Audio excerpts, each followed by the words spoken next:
नमस्कार। देश की सबसे बड़ी पंचायत में लोकहित से जुड़ी चर्चा के कार्यक्रम संसद संवाद में आपका स्वागत है। आपके साथ मैं हूं अभिलाषा पाठक। संसद के बजट सत्र में भारतीय चिकित्सा पद्धतियों और होम्योपैथी के विनियमन और प्रोत्साहन के लिए राष्ट्रीय भारतीय आयुर्विज्ञान प्रणाली आयोग विधेयक 2019 और राष्ट्रीय होम्योपैथी आयोग विधेयक 2019 राज्यसभा में पारित कर दिया गया। आइए देखते हैं इन पद्धतियों की शिक्षा की गुणवत्ता बढ़ाने, अनुसंधान को बढ़ावा देने संबंधी प्रावधानों पर हुई अहम चर्चा का सारांश।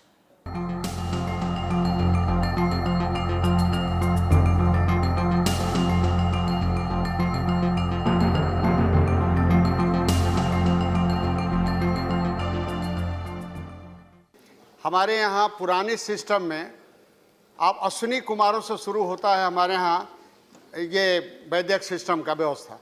उसके बाद अथर्ववेद में दिया, धन्वंतरी जी आए, उसके बाद उनके साथ उनके चेला लोग भी बहुत सी विधा दिए। अगर आज हम उसको रिनोवेट कर रहे हैं तो सी मॉडर्न शब्द उसमें ख़त्म हो जाएगा। मॉडर्न एलोपैथिक में व्यवस्था चल रहा है। हम रिसर्च करना शुरू करेंगे तो हम पुरानी उसी व्यवस्था में जो हमारे पूर्वज लोग दे चुके हैं, हमारे ऋषि महर्षि दे चुके हैं, पुनः उनको हम रिइंस्टोर करेंगे और फिर हम आ जाएंगे, केमिकल्स पर नहीं आएंगे, हम आ जाएंगे पेड़ पौधा और जड़ी बूटियों पर। तो ये दोनों का संबंध मॉडर्नाइज से और इससे कोई संबंध बनता नहीं है। इसलिए आज की आवश्यकता है कि आयुर्वेद को अपलिफ्टमेंट करने की और समाज में विश्वास दिलाने की ज़रूरत है, ताकि इस पर लोगों का ध्यान आकृष्ट हो और इस विधा को लोग समझे, इस पर डिपेंड करें लोग। मंत्री महोदय से मैं आग्रह करूंगा कि आपकी कमेटी जो बनाने का आपने लिस्ट दिया है, उसमें सभी ब्यूरोक्रेट्स या पढ़े लिखे लोग हैं, मॉडर्न पढ़ाई लिखा, उसमें कहीं ना कहीं बड़े बड़े देश में वैद्य लोग हैं जो आज भी उसका प्रैक्टिस करते हैं और बहुत अच्छे प्रैक्टिस है, उनका विश्वास भी है, उन पर हजारों लोग रोज जाते हैं दवा लेने के लिए। क्या उस कमेटी में उनको नहीं शामिल कर सकते हैं? अगर वो कमेटी में शामिल होंगे तो वो ज़्यादा सुझाव देंगे आयुर्वेद के बारे में, क्योंकि वो प्रैक्टिशनर हैं। तीसरा चीज़ कि हमारे यहाँ बड़े बड़े मेडिकल कॉलेज चल रहे हैं, एम्स बन रहे हैं, उसमें कहीं ना कहीं आयुर्वेद से जुड़े हुए वैद्यों की भी बहाली होनी चाहिए। अगर हम मेडिकल कॉलेज खोलते समय अगर 8 मेडिसिन डॉक्टर को बहाल करते हैं, उसमें एक क्यों नहीं कंपलसरी हम करते हैं कि वैद्य लोगों को या ये आपको आयुर्वेद विद्यालय जो है उनसे जो एक सर्टेन लिमिट का एजुकेशन का फिक्स करके उनको यहाँ लाएं। और वो अगर लाएंगे तो पैरेलल जो दोनों साथ एक साथ ओपीडी में बैठते हैं दोनों डॉक्टर, और वहाँ पर उनका कंपटीशन होगा तो पब्लिक में जागृति ज़्यादा आएगी और उससे लोग विश्वास पैदा करेंगे लोग। और रही बात कि आयुर्वेदिक कॉलेज इतने खुले हुए हैं, मैं 4-5 कॉलेज में गया भी हूँ, कुछ 2-4 डॉक्टर चाहता था अपने यहाँ लाना, कहीं भी कोई स्तर का पढ़ाई नहीं होता है। उनसे अगर बेसिक चीज़ पूछते हैं तो वो भी जानकारी नहीं देते हैं। इसलिए जितनी आयुर्वेद कॉलेजेज हैं उनके स्टेटस को भी इंक्रीज करना, उनको पढ़ाई का भी असर बढ़ाना और तब उनको प्रैक्टिस में लाना, पैरेलल खड़ा करना, मेडिकल कॉलेज के साथ उनको पैरेलल खड़ा करना होगा। तो सरकार जो है उनको उन डॉक्टरों के पैरेलल उनको व्यवस्था देना होगा। दूसरी चीज़ की अभी योग पर बात आई, नेचुरोपैथी पर बात आई, ये एक स्वस्थ रहने की एक परंपरा है, ये निदान नहीं है। ये बचपन से योगा को ट्रेनिंग दिया जाता है और साथ साथ आदमी मनुष्य जीने के साथ साथ अगर योग करते रहे तो उसकी लाइफ लंबी होगी। इसको अलग से सोचने की आवश्यकता नहीं है। आप नेचुरोपैथी है, नेचुरोपैथी भी योग के तरह ही से थोड़ा ट्रेंड है, इसलिए सबको मिला के एक सिस्टम जो आप ले रहे हैं, इसलिए अलग अलग और आयोग बनाते चलेंगे, जैसा कि कुछ लोगों ने सुझाव दिया है, तो ये इतना विस्तृत हो जाएगा कि सब आपस में ही एक दूसरे से मिक्सअप हो जाएंगे या क्लैश होना शुरू हो जाएगा। इसलिए आयुर्वेद के सिस्टम में एक ब्रांच अलग है, आयुर्वेद है, उसमें नेचुरोपैथी भी है, योग भी है और दवा की भी व्यवस्था भी है और रिसर्च भी है। श्री हुसैन दलवाई। मेरे ध्यान में एक बात नहीं आई कि स्टैंडिंग कमेटी ने जो सजेशंस किए थे उसके ऊपर ध्यान न देने का क्या कारण है? ये पहली बात। इसका कहाँ न कहाँ हम लोगों को उसकी मालूमात होना बहुत ज़रूरी है, ऐसा मुझे लगता है। दूसरी बात ऐसी है कि हाँ, नीति आयोग ने भी ये बात कही थी, उन्होंने ड्राफ्ट भी दिया था, वो भी आप बिल्कुल बाजू रखें। दूसरी बात ऐसी है कि कैबिनेट ने भी कुछ सुझाव दिए थे, सजेशन दिए थे, और वैसी प्रेस नोट भी आई थी। उन्होंने कुछ अमेंडमेंट का सुझाव दिया हुआ है, आप वो करने वाले हैं कि नहीं मुझे मालूम नहीं। अगर ये सारा मामला है तो मुझे ऐसा लगता है ये आप सिलेक्ट कमेटी के दोनों बिल देंगे तो और अच्छा होगा, और इसके ऊपर विचार होना बहुत ज़रूरी है, ऐसा मुझे लगता है। महोदय, ये बिल इंट्रोड्यूस किया गया था लोकसभा में, तब स्टैंडिंग कमेटी की तरफ ये भेजा गया था। कैबिनेट ने कुछ अमेंडमेंट के सुझाव दिए थे, उसका क्या हुआ उसकी मालूमात नहीं। एक तो मेडिकल प्लूरलिज्म की बात करते हैं, लेकिन पूरी तरह बिल में इंटीग्रेटेड प्रैक्टिस के बारे में संदेह निर्माण हो रहा है। और मैं जहाँ से आता हूँ महाराष्ट्र में, होम्योपैथी के 80,000 डॉक्टर्स हैं। ये संख्या इतनी बड़ी है और मेरे ख्याल से महाराष्ट्र में सबसे ज़्यादा है, तो उनको इंटीग्रेटेड इसमें जो डालना चाहिए वो डाला गया नहीं। आप यहाँ ये नहीं करेंगे तो महाराष्ट्र में इसका क्या होगा? तो 52 का आपको होम्योपैथी के बारे में जो बिल है वो 52 ये आर्टिकल है, उसमें अमेंडमेंट करके उसमें ये इंटीग्रेटेड प्रैक्टिसेस के बारे में बात करना बहुत ज़रूरी है, ऐसा मुझे लगता है। चौथी बात ऐसी है कि आप central regulation with the statutory cover means quack doctor जो होते हैं, आप स्टैट्यूटरी इसमें अगर नहीं लाएंगे तो क्वैक डॉक्टर बनते हैं। मैं ये करता हूँ, जिसको बच्चे नहीं होते उसको बच्चे कैसे होंगे मैं देखता हूँ, इस तरह के एडवर्टाइजमेंट होती है। और हम जब उत्तर भारत में घूमते हैं तो हर दीवार के ऊपर लिखा हुआ होता है, आपको ये होता है बवासीर होगी तो ये करो हमें मिलो। ये जो है ये ख़त्म होना चाहिए, इसलिए मेरे ख्याल से रेगुलेशन उसका होना बहुत ज़रूरी है। सर, मैं स्टैंडिंग कमेटी में भी था जहां राम गोपाल यादव जी के चेयरमैनशिप में काम हुआ, इसलिए मैं बताना चाहूँगा कि मैं आयुर्वेदिक में बहुत पोटेंशियल है ऐसा मुझे लगता है, और वो ज़रूरी है, ये भी ज़रूरी। इसके लिए मैं एक अपना अनुभव बताना चाहूँगा कि मैं एक ट्राइबल एरिया में गया था कैंप के लिए। वहाँ एक छोटी टोली थी 30-35 लोगों की, और वो बहुत इंटीरियर था। तो मैंने पूछा, यहाँ जब आपकी तबीयत ठीक नहीं रहती तो आप क्या करते हैं? तो बोले हमारे यहाँ एक वैद्य है, तो वो वैद्य हमें ट्रीटमेंट करता है और हमारी तबीयत ठीक रहे इसलिए भी बताते रहता है। तो मैंने बोला उसको, लेकिन मैं एक एलोपैथी डॉक्टर होने की वजह से वो डॉक्टर कैसे कमाता है, यानी उसको पैसे कैसे मिलते हैं, उसको क्या देते हैं आप लोग? तो बोले हम सभी मिलके उसको अनाज देते हैं, पूरा सालाना का उसको जो भी लगता है वो अनाज हम देते हैं। मैंने कहा वो तो सही है कि आप बीमार होंगे तो अनाज देंगे, लेकिन जब कोई बीमार पड़ता है तब उसको और क्या देते हैं आप एडिशनल? तो बोले नहीं, जब बीमारी होती है किसी को तो वो घर से उसको अनाज नहीं मिलेगा। यानी ट्रीटमेंट इसलिए है कि सभी हेल्दी रहे, और यह आयुर्वेद का मकसद है जो एलोपैथी से बहुत अलग है। दूसरा, काफ़ी बार अपने को लगता है कि मॉडर्न मेडिसिन या एलोपैथी में केमिकल फैक्ट्री से बन के ड्रग्स आते हैं, वैसा नहीं है।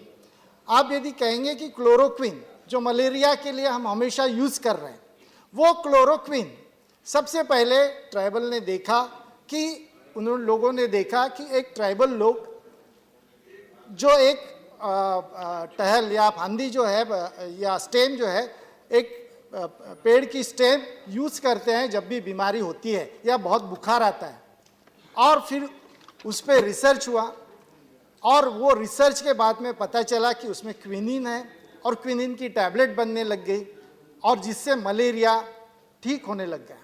और फिर क्विनिन से क्लोरोक्विन निकला, क्योंकि क्विनिन के बहुत डिसएडवांटेजेस थे। यानी बेसिक ड्रग जो है वो पेड़ पौधे से है और बाद में उसको रिसर्च किया, ये बहुत महत्वपूर्ण है, और फिर उससे क्विनिन और क्लोरोक्विन तैयार हुआ। वैसे आज जो वेग्रा कहते हैं हम, वो भी पौधों से बनाया गया है और उसी से बना फिर बाद में आजकल फैक्ट्री में बन रहा है।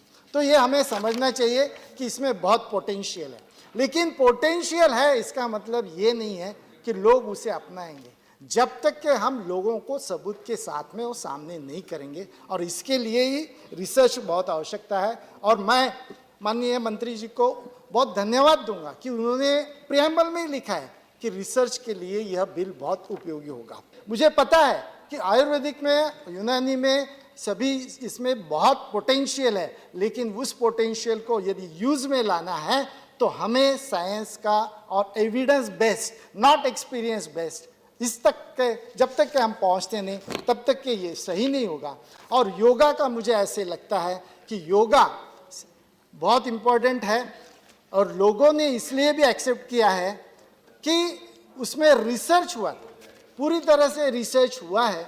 और उसमें सबसे महत्वपूर्ण बात है कि मोदी जी ने स्वयं लीडरशिप कर लेके उसका योगा दिन करके अप्रूवल लिया, और इसलिए यह योगा सब तरफ पहुंच रहा है और सभी को उसका फायदा हो रहा है। उसी प्रकार यदि हम सभी, जो योगा पार्ट ऑफ आयुर्वेदा है, तो वैसे ही आयुर्वेदिक, यूनानी, सिद्धा और जो भी है बाकी होम्योपैथी, इसका जब तक के प्रमोशन साइंटिफिक बेसिस पे, एविडेंस बेस्ड नहीं करेंगे, तब तक के ये लोगों में, पूरे देश में ही नहीं तो पूरे विश्व में यह अच्छे तरीके से पहुंचा सकते हैं, और उसका क्रेडिट भी हमें मिल सकता है। और हमारी वजह से सभी लोग सर्वे सुखिना संतु सर्वे संतु निरामया, तो ये निरामय हो जाएंगे। Shri Kanakamedla, धन्यवाद, Ravindra धन्यवाद। Kumar.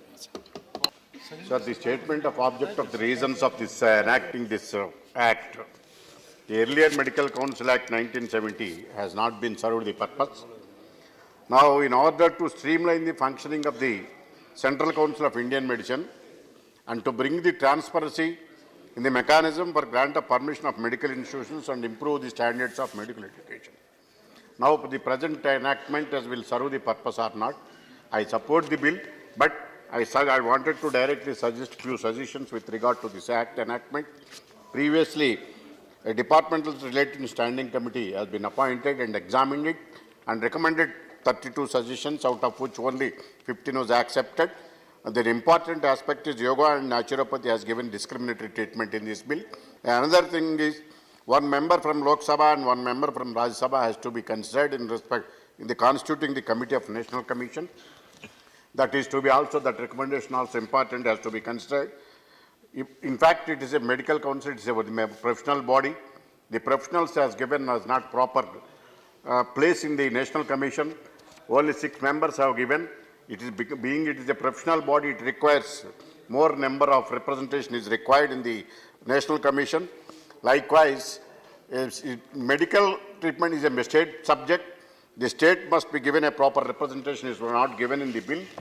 Now it is required to constitute a commission by giving a appropriate representation to the state committee.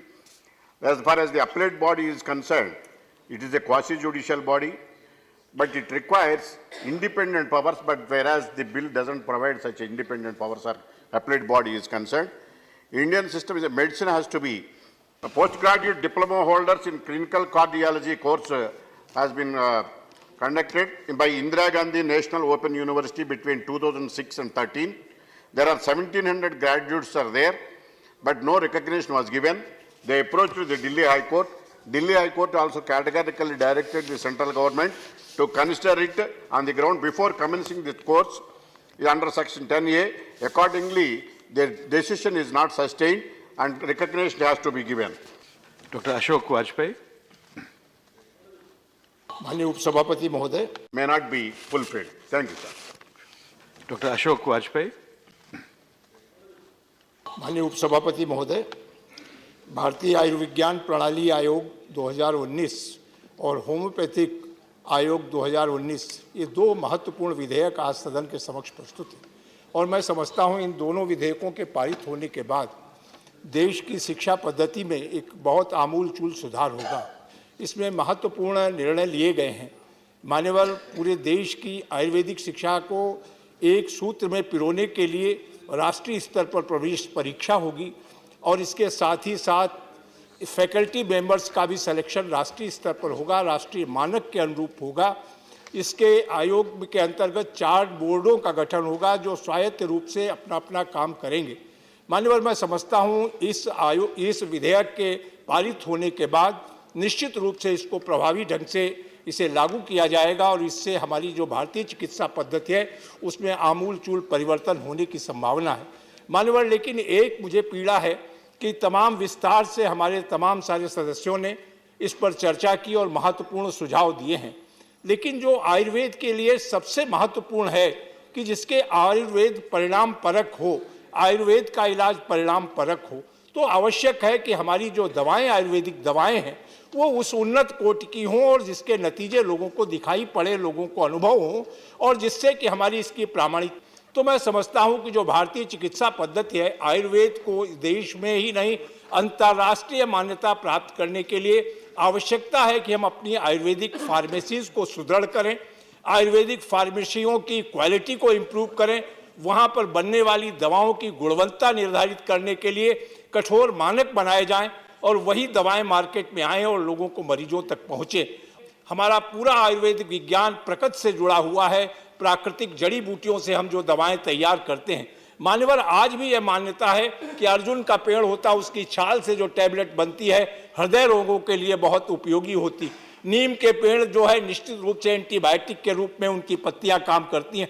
ऐसी बहुत सी दवाएं हैं जो हम प्राकृतिक जड़ी बूटियों से तैयार करते हैं, लेकिन उन जड़ी बूटियों की खोज, उन पर शोध, अध्ययन और उसके अनुरूप उन दवाओं को तैयार करना, रासायनिक तैयार करना एक बड़ी जिम्मेदारी होती है। तो मैं माननीय मंत्री जी से चाहूँगा, जहां आयुर्वेदिक चिकित्सा पद्धति को या भारतीय चिकित्सा पद्धति को आपने एक मजबूत आधार इस विधेयक के माध्यम से दिया है, राष्ट्रीय स्तर पर निश्चित रूप से योग्य चिकित्सक आएंगे, निकल करके अच्छे चिकित्सक होंगे, राष्ट्रीय मानक के अनुरूप होंगे, शोध और अनुसंधान का भी काम होगा। संसद संवाद में राष्ट्रीय भारतीय आयुर्विज्ञान प्रणाली आयोग विधेयक 2019 और राष्ट्रीय होम्योपैथी आयोग विधेयक 2019 पर चर्चा अभी जारी है। बने रहिए हमारे साथ, मिलते हैं एक छोटे से ब्रेक के बाद।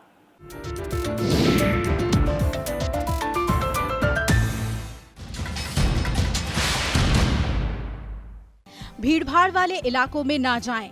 धार्मिक, सांस्कृतिक, मनोरंजन, शैक्षणिक आयोजन से लेकर खेलकूद की गतिविधियों से दूर रहें। संभव हो तो वर्क एट होम करें। काम के दौरान सहकर्मियों से 1 मीटर की दूरी बनाएं और गैर जरूरी यात्राओं से बचें।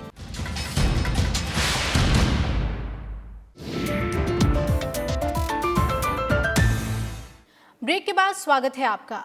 पारंपरिक चिकित्सा पद्धतियों के विनियमन, प्रोत्साहन, इनकी शिक्षा में गुणवत्ता बढ़ाने के उद्देश्य से राष्ट्रीय भारतीय आयुर्विज्ञान प्रणाली आयोग विधेयक 2019 और राष्ट्रीय होम्योपैथी आयोग विधेयक 2019 राज्यसभा में पारित कर दिया गया। सदस्यों ने विधेयक पर चर्चा में बढ़ चढ़कर हिस्सा लिया और कई अहम सुझाव दिए। वहीं आयुष मंत्री श्रीपद यसो नायक ने सदन की चिंताओं का समाधान किया। आइए देखते हैं इस अहम चर्चा का सारांश।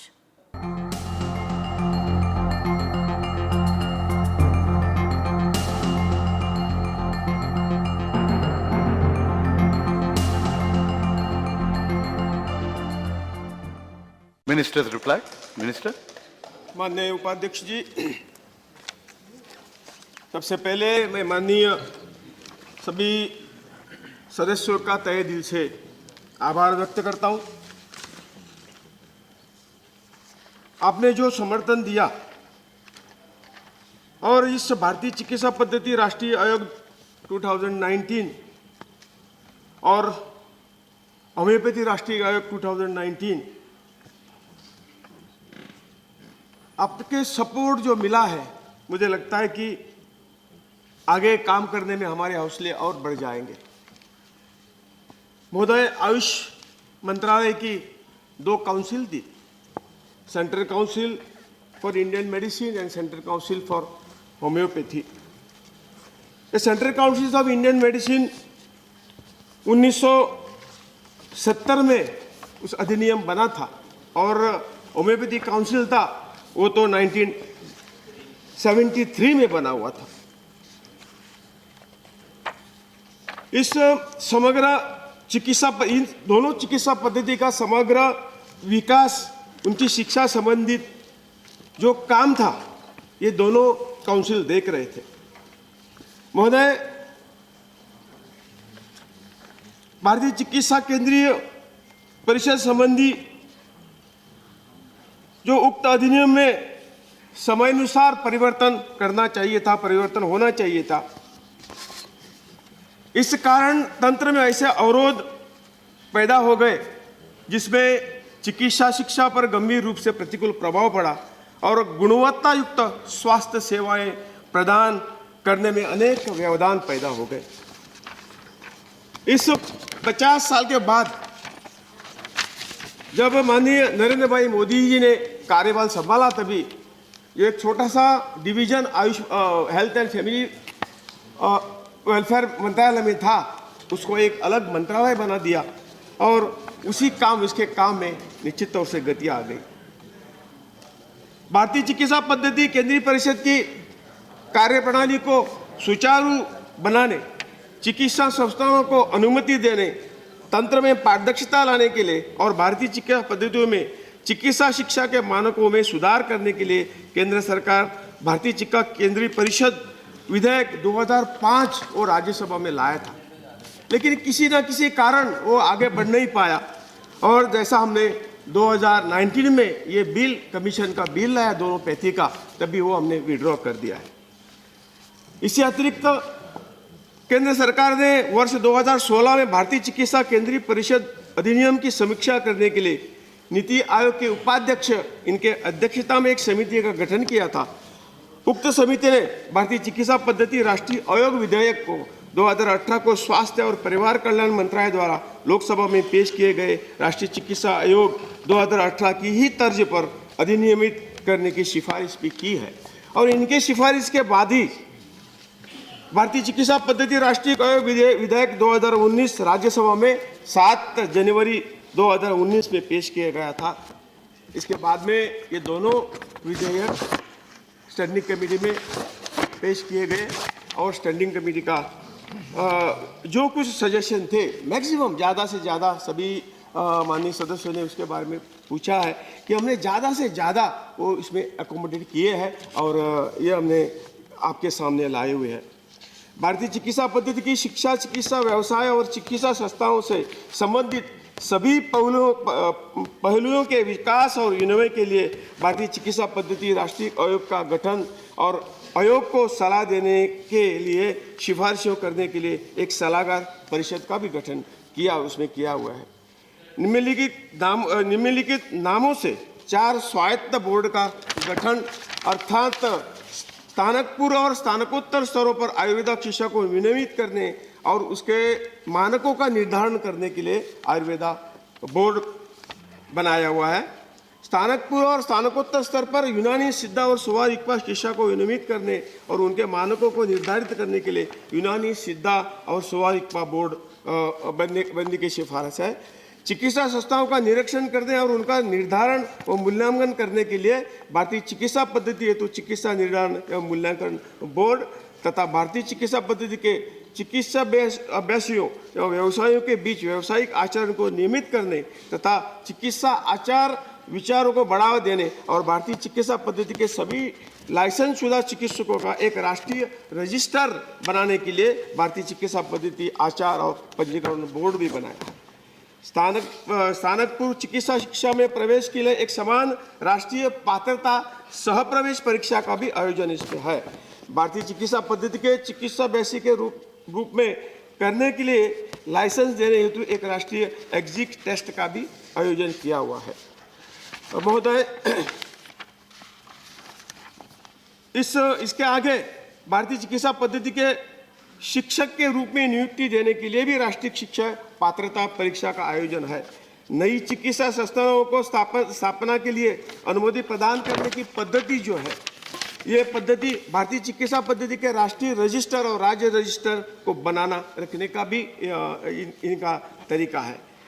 भारत में और भारत के बाहर स्थित विश्वविद्यालयों और चिकित्सा संस्थानों द्वारा प्रदान की गई चिकित्सा अर्हता को मान्यता देना और मान्यता को वापस लेना या अर्हता को भी अमान्य करना है।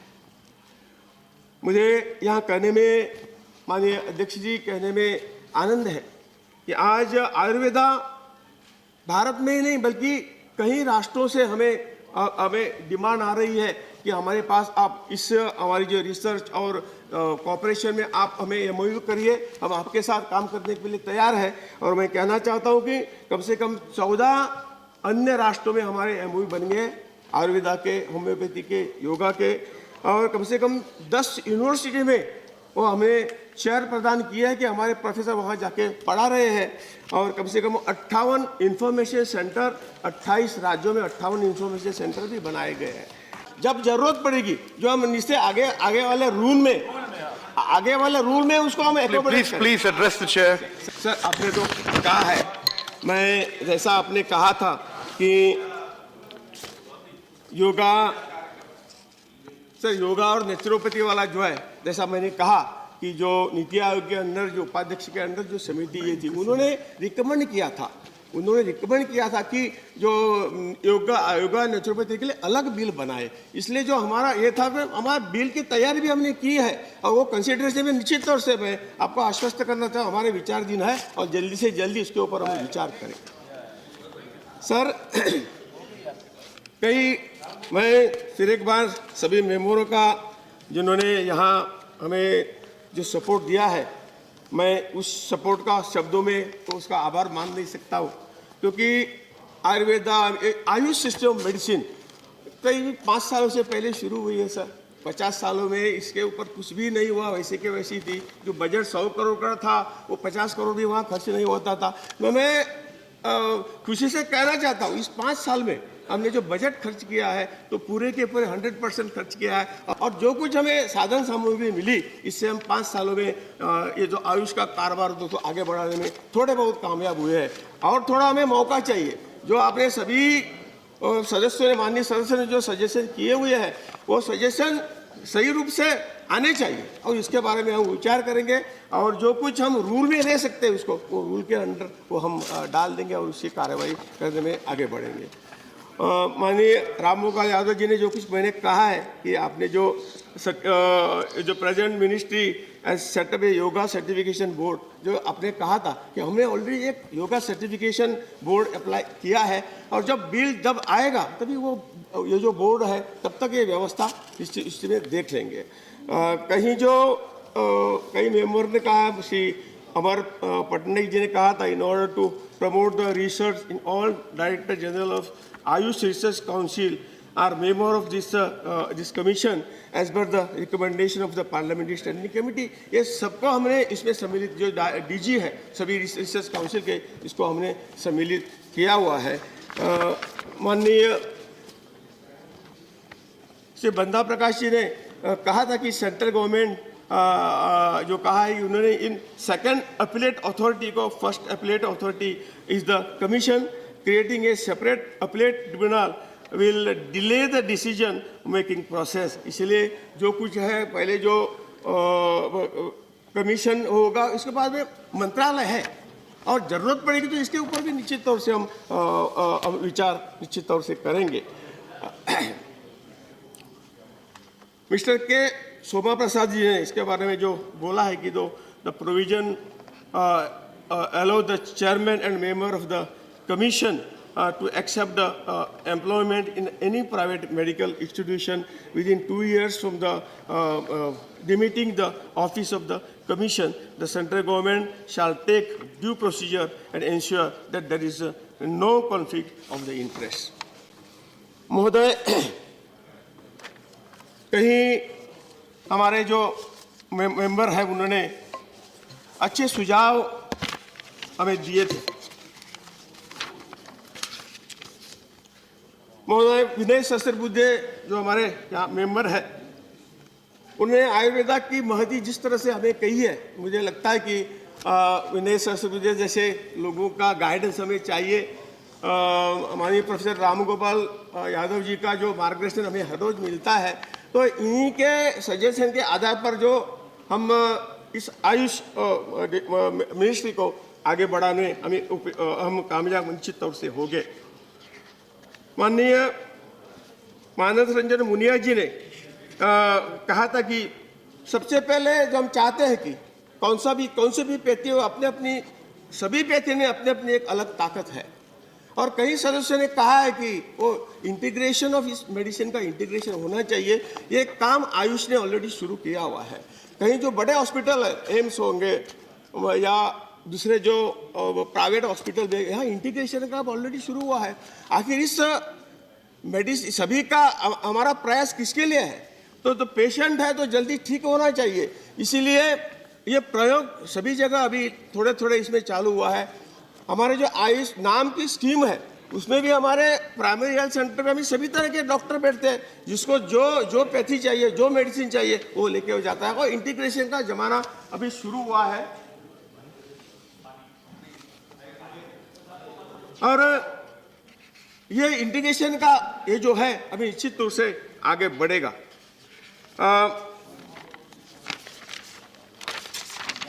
माननीय उपाध्यक्ष जी प्रोफेसर राम गोपाल यादव साहब ने जो कुछ कहा था कि 33 रिकमेंडेशन थी, उसमें से आधा भी नहीं है। मैंने उसको कहा है कि जो हम यहाँ रूल में एडजस्ट कर पाएंगे और जिस रूल जो है उसे कहीं उसमें अपने आप बैठती है, और ज़रूरत पड़े, जैसा मैंने कहा, ज़रूरत पड़े हम उसको आगे भी लेकर चलेंगे और इसके ऊपर निश्चित तौर से विचार करेंगे। अध्यक्ष महोदय, जिस तरह से आयुष पैथी आगे बढ़ रही है, ये बिल में इसलिए लाना पड़ा कि जिस तरह से हमें जो एक ताकत चाहिए थी। आयुष मंत्री श्रीपाद यसो नायक ने सदन को बताया कि चिकित्सा, शिक्षा, व्यवसाय और संस्थान के विकास के लिए न सिर्फ एक आयोग का गठन किया गया है बल्कि एक सलाहकार परिषद भी बनाया गया है। उन्होंने सदन को भरोसा दिया कि आयुष मंत्रालय पिछले 5 वर्षों से पारंपरिक चिकित्सा पद्धतियों के प्रोत्साहन के लिए लगातार प्रयासरत है। दोनों विधेयकों में राज्यसभा में पारित होने से राष्ट्रीय भारतीय आयुर्विज्ञान प्रणाली आयोग और राष्ट्रीय होम्योपैथी आयोग के गठन को मंजूरी मिल गई। अगले अंक में हम फिर हाजिर होंगे लोकहित की किसी अन्य अहम चर्चा के साथ। तब तक के लिए हमें दीजिए इजाजत। नमस्कार।